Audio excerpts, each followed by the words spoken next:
I'm managing to do one of these things that conventional wisdom now out in the public says that the Southern language, dialect, we'll get to those terms in a minute, is on the wane. And indeed, if you want to prowl around and get on Google and put that subject in there, you can find some material on that subject. I'm not going to overwhelm you with that. But I have a few more things to say about it. And I think if we better have a confession time here about. Just a little closer, I'm sorry. Better have a confession time here. If you ask the normal English major, and I will not claim to being normal quite, but if you talk to English majors, you're going to find out in a hurry that they despise having to take a course like Introduction to Language Study or Introductory Linguistics or Advanced Grammar. They don't like those. They prefer the literature classes. I like both. And I've said many times, if the professor I had at Ole Miss for Introduction to Language Study and History of the English Language and Old English and Middle English and all those things, if he knew that I had spent a number of years teaching a linguistics course to college students, he would to this very minute absolutely have a stroke. Now, these were not my favorite courses, and I got into a situation at UAM that we had a full class. We'd had a late resignation, and you had to have somebody to teach a full class of English majors. I went to the department head and I said, look, I can teach that. I don't really care to, but I can teach it. Well, I don't know if it's like this in Mississippi, but in order to teach a certain course, now this doesn't always happen, but in an ideal world, from an educational perspective, if somebody's going to teach advanced placement English classes, concurrent enrollment classes in high school, and this extends to community colleges and others, to teach certain courses, you have to have 18 hours of content area courses in that discipline. In other words, I had already gotten tenure and was a full professor at UAM, and I had to resurrect what was on my transcript of how many courses had I had in linguistics and language study. I have 21 hours. Don't get impressed. I'll tell you sometime about why we did that. Well, the basic thing is you had to get a PhD at Ole Miss at that time, you had to demonstrate expertise of sorts, they didn't call it that, strength in 7 areas. That was called the old Chapel Hill method. And you could either do it by exam or you could take courses. And most people took the language study so you could get out of taking the exam. But then that worked out so that I got to teach this. Now I want to start this out with some basic terms.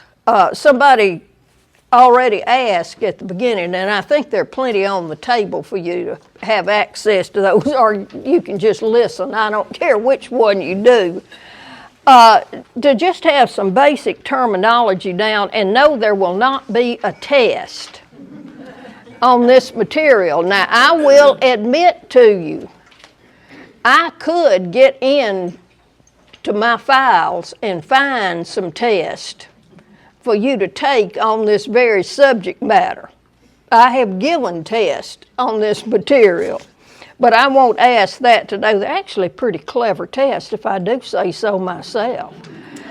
But I want to talk about, and I mentioned to Jill on the way in, I had originally sent the title, and I think I used the word Southern dialect in proposing that to Jill, and I said, change this any way you want to.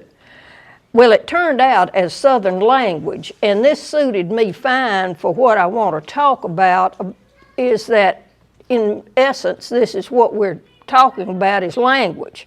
And I hope you won't be excessively bored with some of this. I hope it gets better to listen to. The first term I want you to learn is a register. Now, what a register is, these are language variety characteristics of particular social situations that might be such things as baby talk, legalese, you know, how lawyers write, telephone conversations, and I would add social media on that. We don't always talk the same way. The next one I want to mention is dialect, and this is language variety characteristics of a particular regional or social group. Probably I would have to admit where Southern stuff is concerned, I'm the most comfortable with the term dialect, but I kind of like that idea of language too. Then you have an accent. Now, this is when people start saying, oh my, isn't she presumptuous? I was a little disappointed in two of the writers of some of the articles that I found that they spoke in terms of the Southern accent. And these were linguists, because if you check any hardcore linguistics book, the definition of an accent is that it refers to the way you talk, and that's it. Drawl might be the best word for that. I thought it was interesting is that a week or so ago on the crossword puzzle, drawl turned up on there. But an accent is just the way you pronounce a word, and that's it. Now, I always caution my students in these linguistics classes, I said, don't you up and decide that you're right about every way of pronouncing a word. That just doesn't happen. So I'd tell you on this, don't make fun of people. This is when I, in advanced grammar, tell people not to be grammar Nazis. Now, you can ask later on a definition of a grammar Nazi, but I try to instruct them away from that.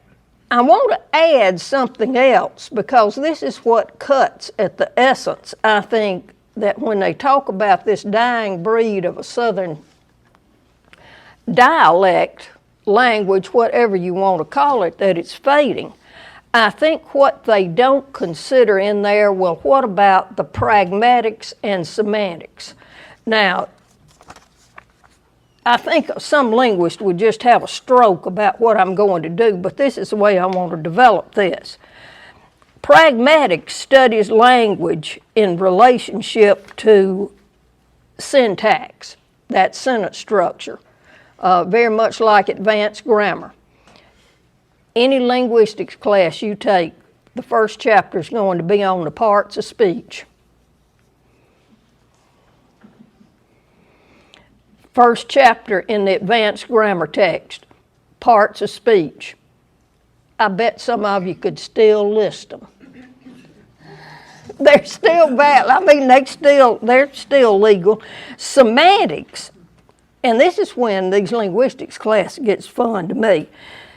Semantics is the systematic ways in which language structure meaning, especially in words, phrases, and sentences. In other words, you can say a sentence one way and take the same words and put a little bit different stress on them, and you're going to completely change the meaning of the word. This is where, Lynn, when you mentioned earlier in here about people don't watch what they're doing on texting and those things, when you're working with those small pieces of space, you don't do as well to communicate. That's just one fool's opinion.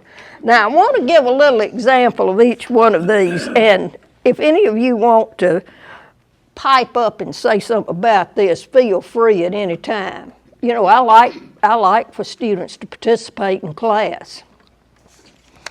That's sometimes harder to do now than you might think. Now, these are some examples. If you're talking about dialect, there's a tendency with Southerners, and we're not the only ones that do this, this is probably one of my failings. We like to clip that final G off of an ing word. We just, you know, how many of us do that? I think I got chastised for that in speech classes as a freshman in college, for clipping off the G's and not being precise with your diction. Southerners will do that, so will other groups. Clipping off the G's. Clipping off. Let's keep it Southern. Now, I have to honestly say, I have not heard this convention. Jill mentioned about she's missing the fact that we don't seem to hear the same Southern phrases and what have you that, say, your grandparents used, that seems to be a dying breed of cat. I have not heard lately, or I'd say in the last 20 plus years, of somebody who says hit, H-I-T, instead of it. With that aspirated H is what that is. Let me tell you about hit. That goes back to Old English. That is an Old English manifestation of that. You know, you had to go through your pronouns, hey, hey-o, and hit. That's it. Still there. I can take you to the books on that. This is a favorite of mine, and that is the tendency of Southerners sometimes to say fur for four. Well, it's a fur piece. And I'm going to get to some examples of these, but you have, I still hear fur some, and I give the example of hits a fur piece. I kind of like that sentence. I wish I could tell you I make these up. Now, here are some accent things. The word oil, O-I-L. I don't know if any of you have ever watched diners, drive-ins, and dives or not. But Guy was visiting a barbecue place in, I can't remember now if it was Senatobia. It was over in there. This was somebody that won the barbecue championships. And she said something about oil. And he said, what did you say?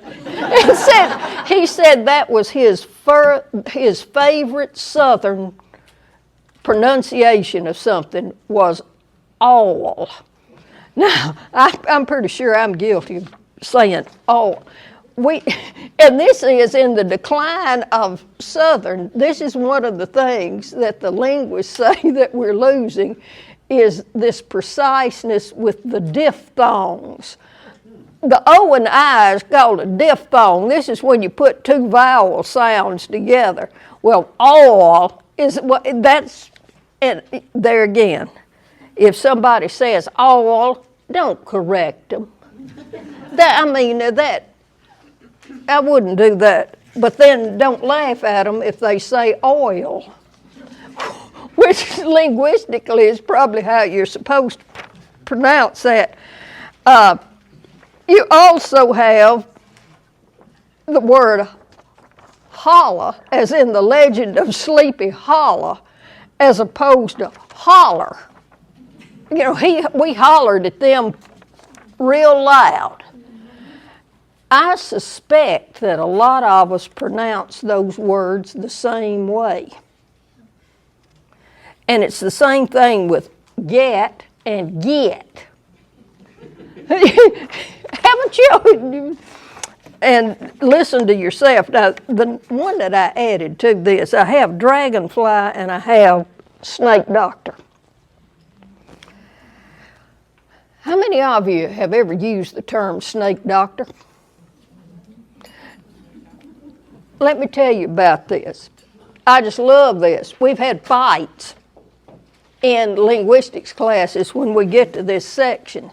What a dialectologist will do will take a picture of a dragonfly just all over the United States and show them this picture and say, what do you call this thing? Dragonfly is probably all over the United States most common. You have mosquito hawk, and then you have skeeter hawk, and then you have snake doctor. None of my students had ever heard snake doctor. Now that was the term I grew up with. That is an American Indian word for it. Snake doctor is.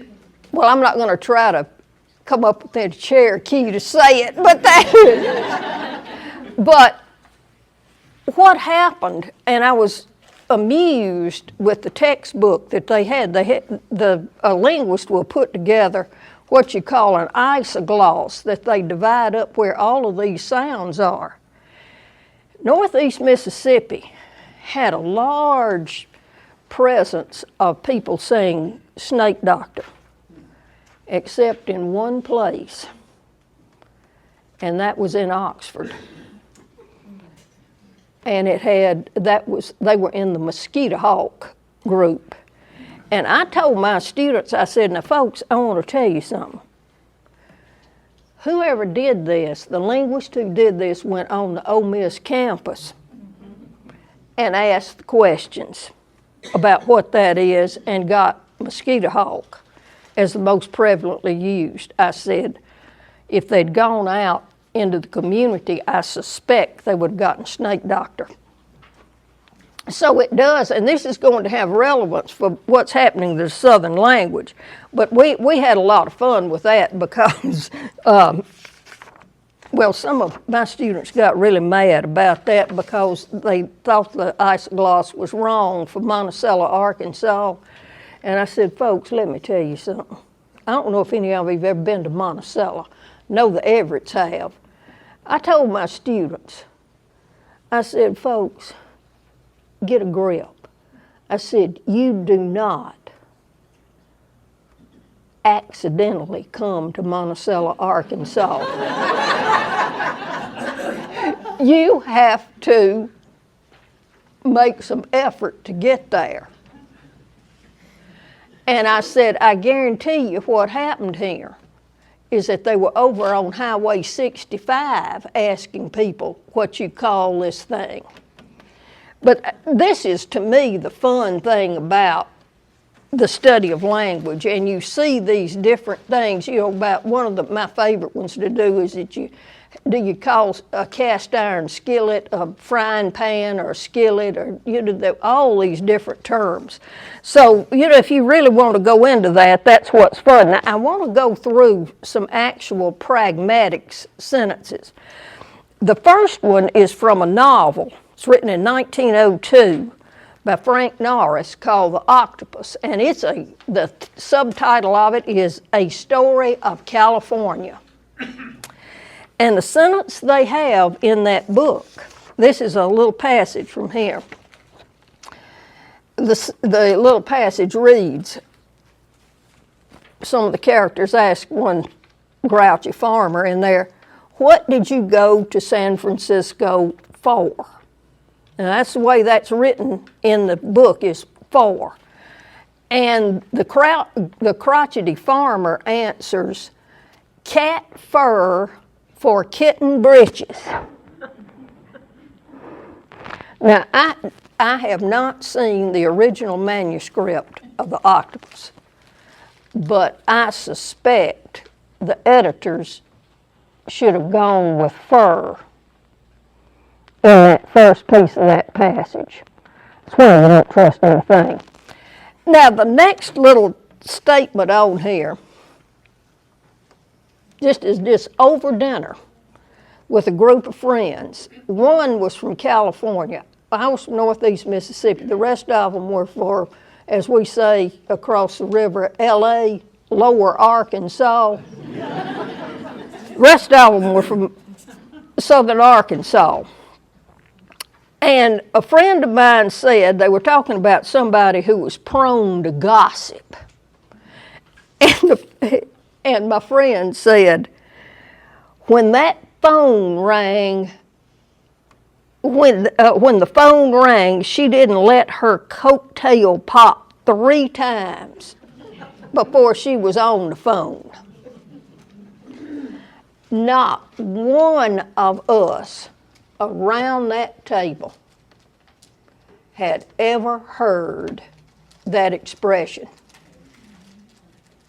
Not one person. And I asked my students about it. None of them had ever heard it. Now, that was an Arkansas audience. And one of them asked at home about it. And his father said, well, I grew up with that term. And I decided, based on the evidence I had, that probably the most prevalent use of that term was in a line from about Fordyce to Magnolia. That seemed to be the only place that people had heard that term. And I missed a good opportunity to maybe get a publication out of that.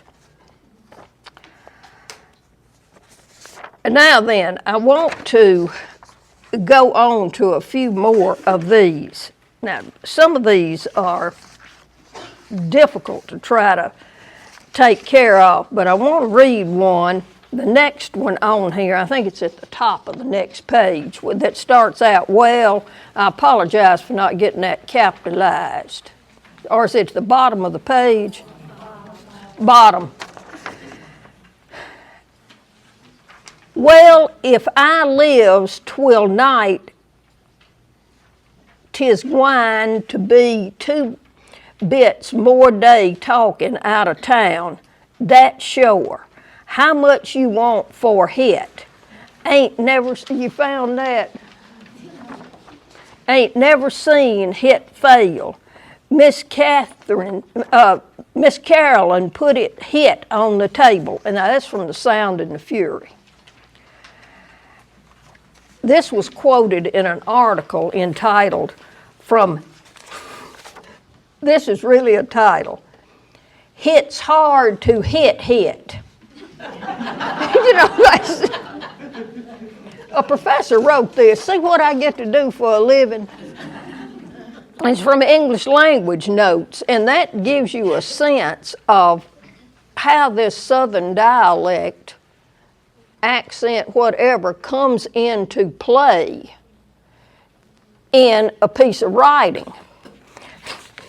Now, the next passage, and I apologize for a crucial error in here. This is what happens when you don't proofread as well as you should. You get in a hurry. This has to be probably one of my favorite sentences in William Faulkner from Absalom, Absalom. He, and this is talking about Thomas Sutpen, would have wanted our fathers, and there should be, instead of a 9, an open parenthesis, nor any other reputable man's signature on a note of hand, because our father, now this is where my favorite part of this thing, and I had to cut down on what was in here. Our father knew who his father was in Tennessee and who his grandfather had been in Virginia, and our neighbors and his people, we lived among them, knew that we knew that they knew, we knew, and we knew that they would have believed us about who and where he came from, even if he had lied. Now, what I enjoy about this sentence is it takes something that we say frequently about, well, I know that you know that. You know, that would be that simple, straightforward way of saying that. What does Faulkner do with it? He starts just stacking up these we knew, that they knew, that we knew, that they knew, even if he was lying. Now, the scary thing here is that's not all of that sentence. Absalom does contain the longest sentence in the English language. It's about 114 words long, lasts over several pages. I love that one. Now, before I get into some more meat of this matter, I want to give you some material for further reading if you would like to explore some of this. The first one I list is a nice little paperback. I use this as an introduction in linguistics classes because you get a group of college students, and we're not talking about dumb people by any stretch of the imagination. They have not taken courses in structural linguistics when they get into college, even if they are by this time juniors, some of them seniors. So I break the ice with that with this book, and it's not a new book, and it's by Bill Bryson called The Mother Tongue, the English and how it got to be that way. And if you get on Amazon or wherever you get used books, you can find many copies of it. It is hilariously good to read. It's really funny. My student's favorite chapter in that book is entitled Cursing. And anything you wanted to ever know about cursing, that's where you can go. But this will give you a good foundation in linguistics. You can read just whatever chapter you want to, but it's a lot of fun. The next place I gave you is a publication called DARE, and this is the Dictionary of Regional English. It's online. I regret to say that I think we've gotten some, over the years, different IT people in there. I don't think the site's as good as it used to be. But if you ever wanted to look up some of these expressions, and by the way, the one about not letting her coattail pop 3 times, I could not find that one on the DARE site. Could not find it. That site is hilarious. What they changed, they would have an expression of the month. They would go through and have a write-up on it. And one of the ones they had was, this is so Southern, said, he's so mean that he would throw a widow woman's dog down a well. You know, just... Widder was spelled W-I-D-D-O-W. Just be precise. It's not as good, but it's still good. And I meant to write up a little something on wouldn't let her coattail pop 3 times. I meant to send that in to that journal. And I've missed out on an opportunity. Don't do that. If you're interested in studying Black English, probably one of the best that you can go to is Geneva Smitherman's Talking and Testifying. You notice there are no G's on there.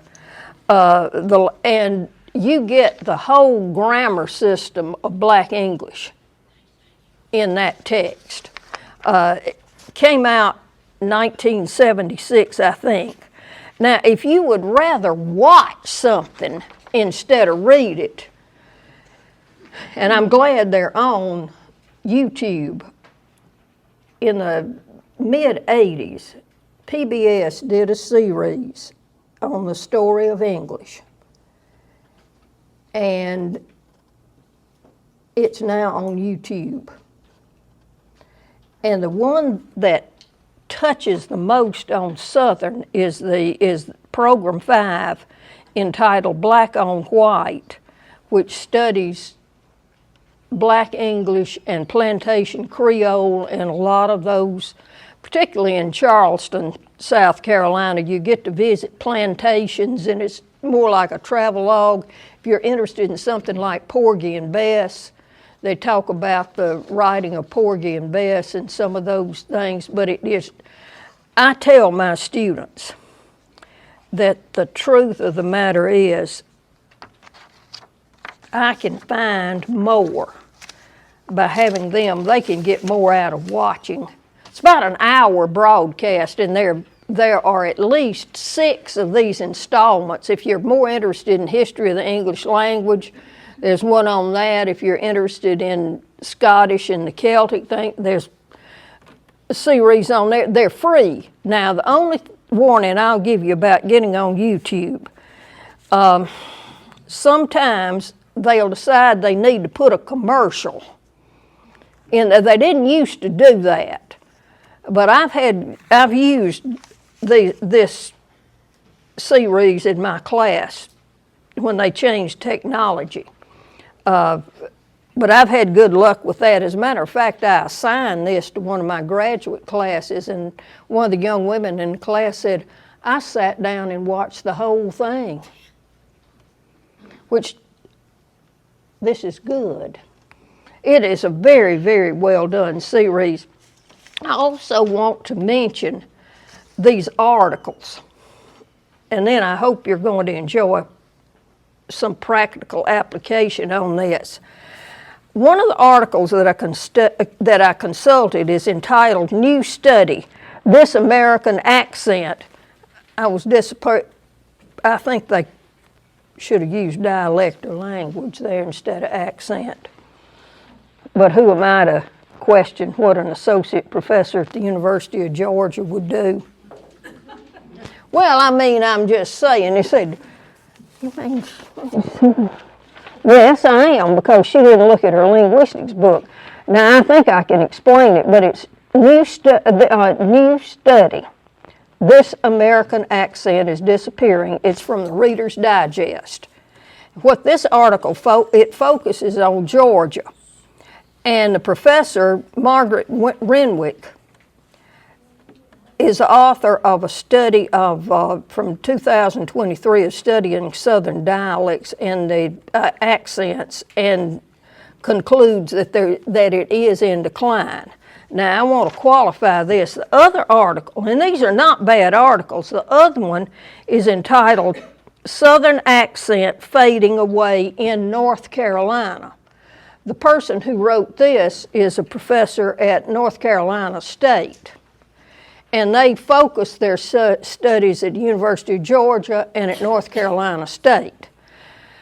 Reason I think they get the results on language fading there, the first one, it's the same thing that happened with the snake doctors at on the Ole Miss campus. You go to Georgia, particularly, and you're going to get a larger population of students. When a lot of what's happened to Southern accents, dialects, whatever you want to say, is that people have moved in to the regions. Social media has changed our language. And there's a general leveling off, not just of Southern, but some of these other things too. And you're just going to get that when you start mixing with people from other places. You will pick up language patterns and expressions. I don't know about any of you, but if I hear a new turn of phrase or a word that I haven't used, I make a note of it to see if I can't work that into something. Now, it may take you a while to get to use it. I believe Pshaw was the one. That was something you put on Facebook that I said, I'm waiting for the opportunity to be able to weave Pshaw. into something. Shaw turns up on crossword puzzles, and the occasion has not arisen. But this one, some of the same conclusions at North Carolina State is that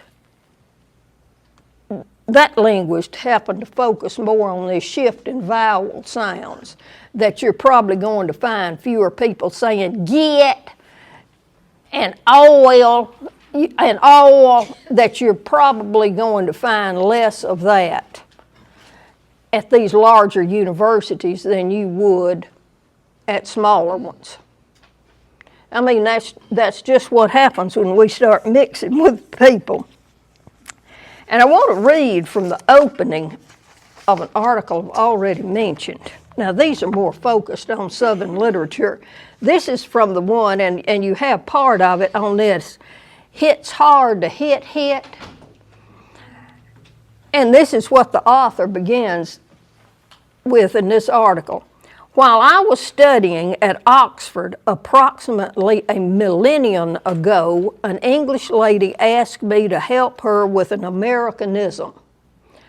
Several months earlier, while motoring through North Carolina, she had asked a lad how far it was to Raleigh. "It's a neck piece," the lad answered, leaving her very much in the dark. What do you suppose she meant?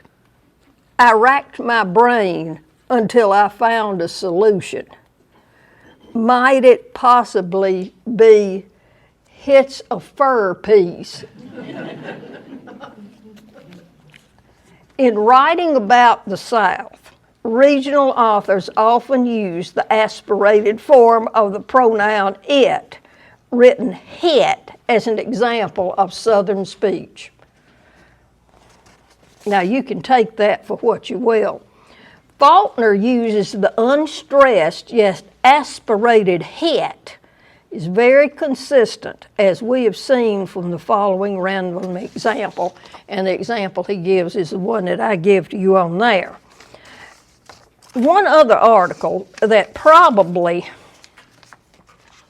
doesn't fit as well with this, it's entitled "Sound and the Fury, Accent and Identity in Faulkner's Immigration Novel." And what this professor does, he's from University of Michigan, is talk about Faulkner's Sound and Fury coming along at just shortly after an immigration bill was passed in the United States in 1924, and the Sound and the Fury came out in 28, 29. And what this author does is to talk about the impact that it had on language, more than simply a novel of the decline of the Old South. It takes place during the recreation of American national identity that ensued in the aftermath of the late 19th and early 20th century immigration, and more importantly, the language wars that continued well after the Johnson-Reed Act of 1924. If any of you are interested in this, I commend that. Now, what I want to do, because ultimately what I have to, it's not that I do not totally disagree with what these scholars have to say about what's happening to the Southern language. But the question is it declining? Now, Southern Living did a little piece in response to why the Southern accent isn't going anywhere anytime soon. And they list several things. Now, we'll never stop visiting home. Some words just sound better with a Southern accent. The rest of the world loves it. Now, this is one I could really probably insult some people, but I'm going to just keep my mouth shut. It's just who we are. Now, I don't think a linguist would like this too much, but I do think what is going to preserve a Southern language for us, particularly, is when we have Southerners writing novels set in the South. Now, I would caution you to be careful about some of what they might do in Hollywood with a Southern accent. Don't have much patience with that. Now, I'm going to read some examples. I've got some from Faulkner, and I've got some from Flannery O'Connor, and then I have some from Harper Lee's To Kill a Mockingbird. I have some examples on that of some of these southerny sorts of sounds that you get. Now, one of my favorite, this is another one of these favorite things from Absalom, and why you have to really have some discipline if you're going to read Faulkner novel. At the end of chapter 3, now I'm not going to give you the plot away, and don't worry about it if you're sitting there saying, that doesn't make any sense. Well, try reading it and see what happens. But this is at the end of chapter 3. A gaunt, gangling man, this happened to be War Smith. Hello? Hello? Here's a just perfect Southern. Air you rosy cold field, that's air as in are you air? I have heard people say that, but not lately. Then 40 pages later, at the end of chapter 4, we have, air you rosy cold field? Then you better come on out. Henry has done shot that darn French fella. Killed him dead as a beef. Now, in between the first Air You Rosy Cold Field and this last one where we found out about something about it getting killed, speak about old-fashioned Southern. And what would I do on a paper if I got an essay from a student, not creative writing, who put killed in there as a past tense of killed? I would just go on with it because there's ethically no way I could count off for that. This is where my students are fortunate. They have a nutcase who's smart enough to know what they've done. Well, I mean seriously. I can't say that, but that it killed dead as a beef. Now, this is from Intruder in the Dust, and obviously in Southern novels, you get this juxtaposition of the established white community with the blacks. And this is from Intruder in the Dust. Intruder in the Dust is a completely different reading experience with Faulkner than Absalom, because it's more folksy and all of that stuff. What happened with Intruder in the Dust is that Faulkner had been writing for Hollywood, and he wrote Intruder in the Dust 2 years after he had done the screenplay for The Big Sleep. And it's very much a detective sort of novel, so if you want to start out reading some Faulkner, Intruder in the Dust, I enjoy teaching Intruder in the Dust. But this is a situation that sheriff's talking to this 14-year-old black kid by the name of Alexander. And Chick Mallison, who's the hero of the novel, is his friend. And this is what we have when Sheriff Hampton is quizzing Alexander about what they've done. You went out there in the dark and helped dig up a dead man. Not only that, a dead white man. And the rest of the white folks claim another Negro had murdered. Why? Was it because Miss Haversham made you? Now, this is what Alexander says. Never nobody made me. Now, I don't think that's just something that a black kid would say. I may have some students who are still doing that. I didn't even know I was going. I had done already, how many times have we heard that? I had done already told Chick I didn't aim to. Only when he got to the truck, everybody seemed to just take it for granted I wasn't going to do nothing else but go. And before I knowed it, I wasn't. Now, this is from Flannery O'Connor's Wise Blood. Have any of you ever read Flannery O'Connor's A Good Man is Hard to Find? I have to put that short story up before the world and say that may have one of the best turns of a plot you would want to find anywhere. My students read it for an assignment many years ago, and before I could even get my books put down, they were just stunned.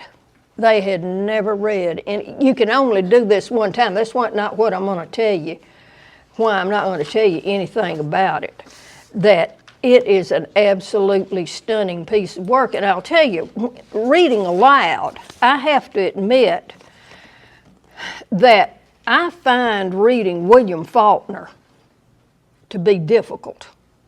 I find his cadence doesn't, for whatever reason, both of us born in New Albany, and I find out that my cadence doesn't match his as well. But Flannery O'Connor is much easier for me to read. But this is from a novel, Wise Blood, and for whatever reason, O'Connor has done just wonderful jobs of describing cars. The car he saw was on the last row of cars. This is the protagonist of this novel, Hazel Mote speaking. It was a high rat-colored machine with large, thin wheels and bulging headlights. When he got up to it, he saw one door was tied with a rope, and it had an oval window in the back. This was the car he was going to buy. Inside, it was a dull greenish dust color. The back seat was missing, but it had a 2x4 stretched across the seat frame. There were dark green fringed window shades on the two side back windows. And his friend Enoch Emery sees said car. He saw a high rat-colored car passing, which sounded like the motor was dragging on the back. Well, I'll be dogged. Well, I'll be dogged. And then he goes on and says to Hazel, where'd you get this here fine car? Why don't you get some signs to put on it like, step in, baby? If any of you are car fans in the group, in the first place, this here fine car is not in good shape, as you see from that. But it was an Essex, and I think it may have been specified in the novel as a 1938 Essex. Student got on the internet. The internet can be wonderful and a curse. I mean, any way you take. Student found a picture of an Essex on there. It wasn't quite like this one. And then from To Kill a Mockingbird, and this one has to do directly with language. There probably, I bet everybody in here has a favorite passage from, or a scene or whatever from To Kill a Mockingbird that gets at that title of being beloved. Well, I want to as a last passage to read the section after Calpurnia, and she's taken Jim and Scout to church with her, to the black church. And that scene in itself is a real jewel anyway, but it's the conversation they have afterwards that speaks directly to the whole sense of our language and how we use it. And this is from chapter 10. Well, before I get to the main one, I don't know why this one tickles me so much, and I actually have heard this phrase, when the rabid dog comes through and the kids find out that Atticus is a real good marksman. There's that one sentence that says, they'll send its head to Montgomery. And I know that I one time heard somebody say something around here about a rabid dog that they cut the head off and sent it to Jackson. So, yeah, this is because you have to take those shots if it didn't. I think they have better. I remember hearing that, but that amuses me. It shouldn't. I mean, that shouldn't be funny. Now, but I'm sorry.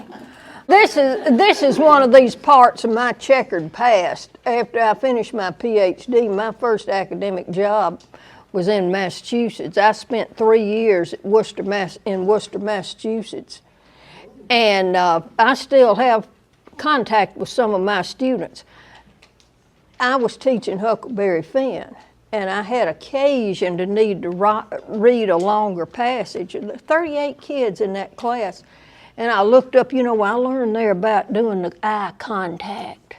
When you're doing something like that, you practice ahead of time. And I had this 38 pairs of eyes just fixated on me, and I went downstairs. I said, this has never happened before. And one of my colleagues looked at me and said, you idiot.